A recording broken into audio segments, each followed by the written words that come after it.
the booth. Eeny, meeny, miny, mo. I guess you're Mo. Senator Amy Klobuchar joining me now. She voted for me. You know, I knew I could play that because you have a sense of humor. Yes, exactly. But the fact is, she voted for you, as did people in Yes, exactly. The three, not this morning, the three voters. The three early voting places, we won 29% of the vote. You know how much that was, Andrea? 8 votes. Well, yeah, but those are the three that report at midnight. So we're pretty excited about that and just what we're seeing with the rising poll numbers, as well as getting in, I think, over $3 million since that debate in small contributions.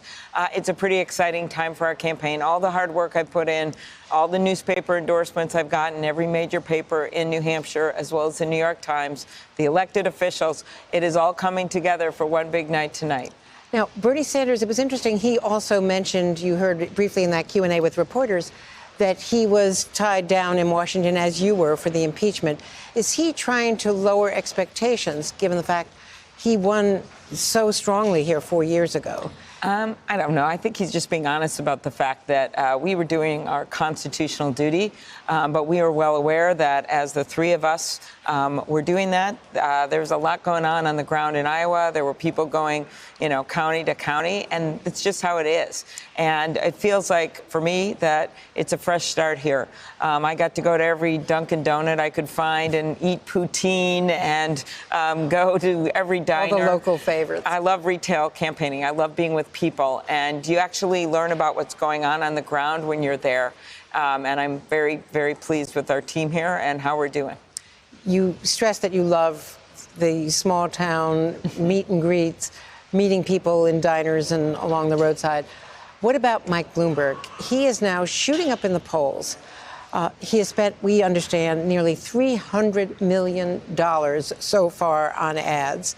He's done some retail campaigning as well. He's going to Super Tuesday states. We understand he's going on to Tennessee and North Carolina the next couple of days, doing a bus tour in North Carolina.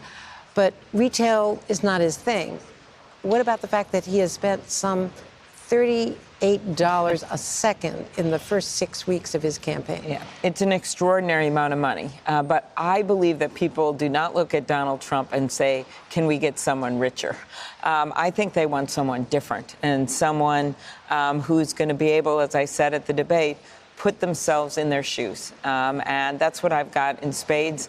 My grandpa, an R&R miner, my mom, a teacher, my dad, a newspaper man, first woman elected to the U.S. Senate from my state. And when I first did that speech in the middle of a blizzard to announce my candidacy, people predicted I wouldn't even get through that speech. And now here I am, one of the top candidates in the state of New Hampshire. So I actually am glad that Michael Bloomberg's getting on that debate stage. I wish my friend Corey, Kamala, so many others would be on there with us too.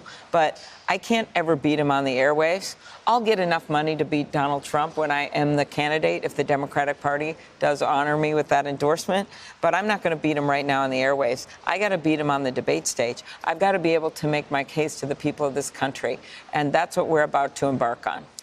Minority voters, African Americans, Latinos, and others are a key part of the Democratic coalition. Mike Bloomberg has shot up in favorability with those voters, whereas Joe Biden is losing them very rapidly, down 22 points. He's now defending comments that he made in 2015 in Aspen, Colorado, defending stop and frisk. He's saying that he inherited the program, he was too late to get out of it and to realize the impact on minority communities. Do you think he's going to have a problem selling himself to minority voters? I'm not going to focus on him. I'm going to focus on me. And I know that I have work to do because people don't know me.